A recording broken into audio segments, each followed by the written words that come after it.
Israeli হামলায় ইরানের revolutionary guard ও সশস্ত্র বাহিনীর প্রধান নিহত, জবাব দিচ্ছে তেহরান, সর্বাত্মক যুদ্ধের শঙ্কায় তেল আবিব। তেহরানে হামলা নিয়ে বিশ্বজুড়ে নিন্দা, আন্তর্জাতিক আইনের সুস্পষ্ট লঙ্ঘন মন্তব্য সৌদি আরবের, জাতিসংঘের উদ্বেগ। এবং ট্রাম্পের অভিবাসন নীতিতে তীব্র ক্ষোভ বিভিন্ন শহরে, সরকার বিরোধী বিক্ষোভ, আইনি লড়াইয়ের প্রস্তুতি নিচ্ছে ক্যালিফোর্নিয়া।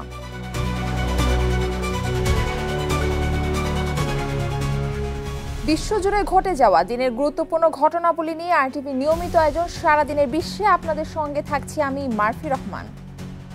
ইরানের রাজধানী তেহরান ও আশপাশের একাধিক পারমাণবিক ও সামরিক স্থাপনায় বিমান হামলা চালিয়েছে ইসরায়েল।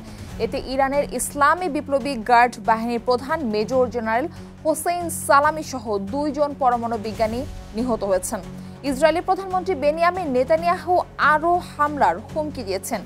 এই হামলায় যুক্তরাষ্ট্র জড়িত নয় বলে দাবি করেছেন দেশটির পররাষ্ট্রমন্ত্রী মার্কো রুবিও। বিস্তারিত থাকছে রাকিব হাসানের রিপোর্টে। সব আশঙ্কাকে পাশ কাটিয়ে এবার ইরানে হামলা চালালো ইহুদিবাদী ইসরায়েল। শুক্রবার ভোররাতে ইরানের রাজধানী তেহরান, নাতানজ, খোররামবাদ, খোনবাদ সহ অন্যান্য স্থানে হামলা চালায় তেল আবিব। এই হামলায় বহু হতাহতের খবরও পাওয়া গেছে। ইসরায়েলি বিমান হামলায় ইরানের শক্তিশালী ইসলামী বিপ্লবী গার্ড বাহিনীর কমান্ডার হোসেন সালামি নিহত হয়েছেন। ইরানের রাষ্ট্রীয় গণমাধ্যম এই তথ্য নিশ্চিত করেছে। খবর অনুসারে তার সঙ্গে আরও এক শীর্ষ আইআরজিসি কর্মকর্তা এবং 2 জন পরমাণু বিজ্ঞানী নিহত হয়েছেন।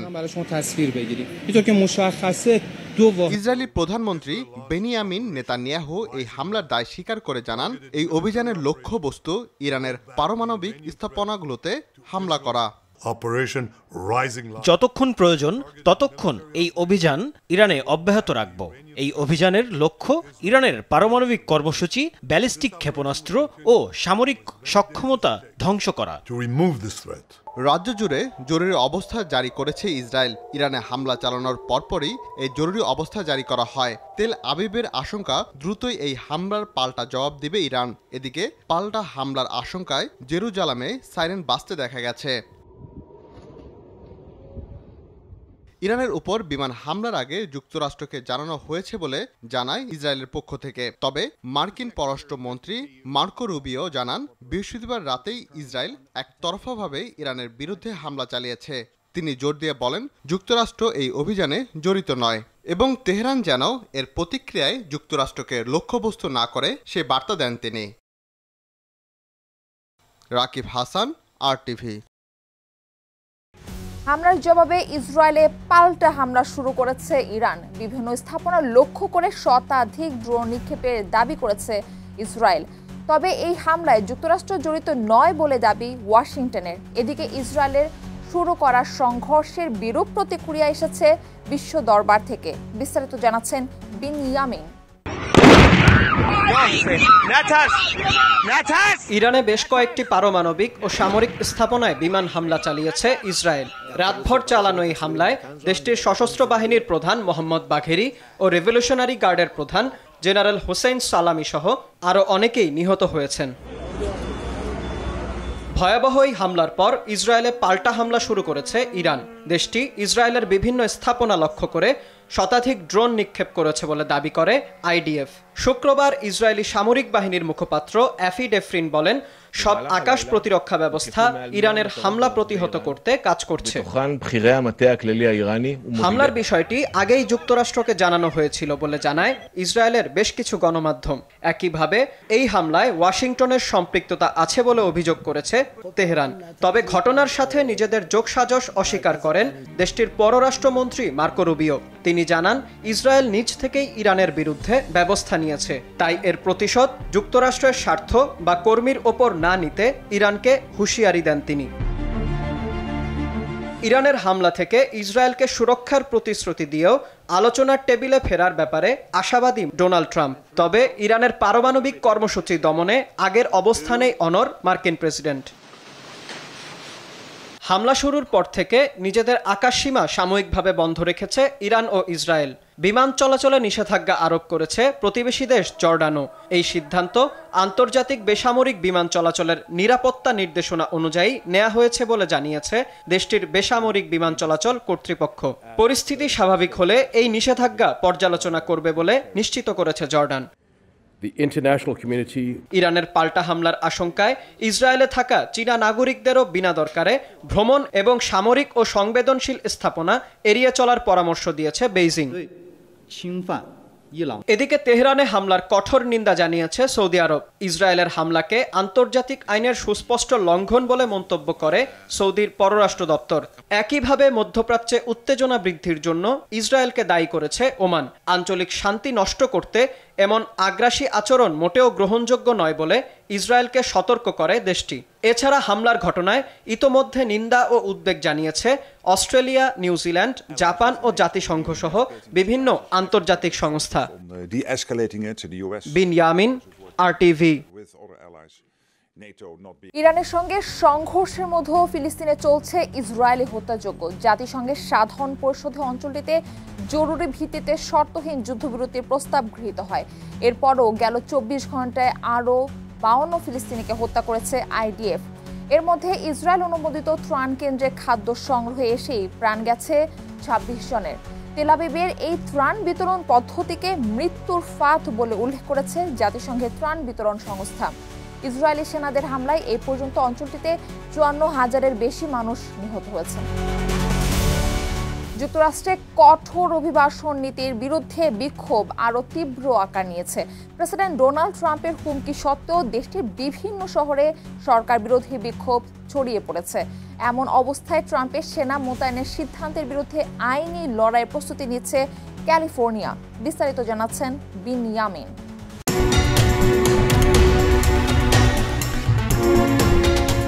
যুক্তরাষ্ট্রে অভিবাসী ধরপাকড়ে চালানো অভিযানের বিরুদ্ধে Washington DC, New York, Chicago ও লস অ্যাঞ্জেলেস সহ বেশ কয়েকটি বড় শহরে বুধবার হাজারো মানুষ রাস্তায় নামে। ট্রাম্প প্রশাসনের বিরুদ্ধে স্বৈরতান্ত্রিক আচরণ, গণতান্ত্রিক অধিকার খর্ব এবং শান্তিপূর্ণ মত প্রকাশ দমন করার অভিযোগ তোলে বিক্ষোভকারীরা। ট্রাম্প সম্প্রতি এক বিবৃতিতে হুঁশিয়ারি দিয়ে বলেন, বিক্ষোভকারীরা সহিংসতা করলে তাদের বিরুদ্ধে কঠোর ব্যবস্থা নেওয়া হবে। তবে আন্দোলনকারীরা এই হুমকিকে প্রত্যাখ্যান করে রাস্তায় অবস্থানের ঘোষণা দেয়। এতে পুলিশ ও বিক্ষোভকারীদের মধ্যে কয়েকটি স্থানে সংঘর্ষের ঘটনাও ঘটে। কিছু এলাকায় কারফিউ জারি করা হলেও থামেনি প্রতিবাদ। লস অ্যাঞ্জেলেসে 1000-এরও বেশি মানুষ শান্তিপূর্ণভাবে মিছিল করেছে। এর মধ্যে কিছু এলাকায় রাতের বেলায় ভাঙচুর ও লুটপাটের ঘটনাও ঘটে। পরিস্থিতি সামাল দিতে দ্বিতীয় রাতের মতো কারফিউ ছিল শহরটিতে। বিক্ষোভ দমনে স্টেট গভর্নরের সম্মতি ছাড়াই 4000 ন্যাশনাল গার্ড মোতায়েন করেন ডোনাল্ড ট্রাম্প। আর তাদের সহায়তায় 700 মেরিন সেনাও নিয়োগ দেন তিনি। এর মধ্যে immigration and customs enforcement ICE এজেন্টদের সহায়তায় মাঠে রয়েছে 1000 সেনা। এই সেনা মোতায়েন প্রক্রিয়ায় প্রায় $134 মিলিয়ন গুনতে হবে কেন্দ্রীয় সরকারকে। এদিকে ডোনাল্ড ট্রাম্পের পদক্ষেপের বিরুদ্ধে অবস্থান নিয়েছে ক্যালিফোর্নিয়ার স্টেট গভর্নমেন্ট। ট্রাম্প রাজনৈতিক ফায়দা তুলতে ইচ্ছাকৃতভাবে এই উত্তেজনা বাড়াচ্ছে বলে অভিযোগ করেন ক্যালিফোর্নিয়ার গভর্নর নিউসম।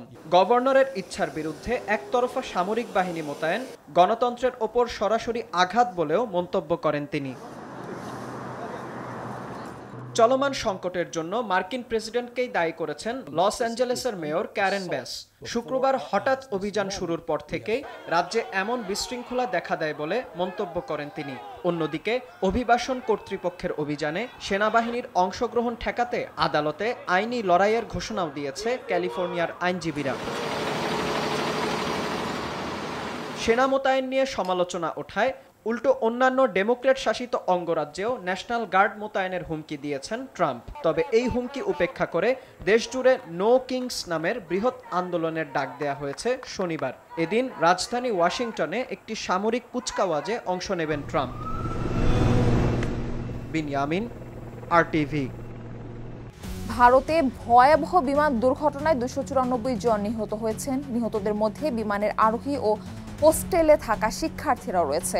এরই মধ্যে 249 জনের মৃতদেহ উদ্ধার করা হয়েছে। বিমানটি পাখির আঘাতে বিধ্বস্ত হয়ে থাকতে পারে বলে জানায় বিশেষজ্ঞরা। এদিকে এই বিমান দুর্ঘটনায় নিহত প্রত্যেকের পরিবারকে 1 কোটি রুপি ক্ষতিপূরণ দেওয়ার ঘোষণা দিয়েছে টাটা গ্রুপ। বিস্তারিত থাকছে রাকিব হাসানের রিপোর্টে। বোয়িং 787 বিমান দুর্ঘটনায় শোকের ছায়া এখন ভারত জুড়ে। গুজরাটের আহমেদাবাদ থেকে লন্ডনের উদ্দেশ্যে ছেড়ে যাওয়ার কয়েক মিনিটের মাথায় বিধ্বস্ত হওয়া বিমান থেকে 200-র বেশি মৃতদেহ উদ্ধার করা হয়েছে। ঘটনাস্থলে থাকা কিছু মানুষও থাকতে পারে বলে জানান আহমেদাবাদের পুলিশ প্রধান GS মালিক। বিমানটি মোট 242 জন আরোহী ছিলেন। এর মধ্যে 169 জন ভারতীয়, 53 জন ব্রিটিশ, 1 জন কানাডিয়ান এবং 7 জন পর্তুগালের নাগরিক।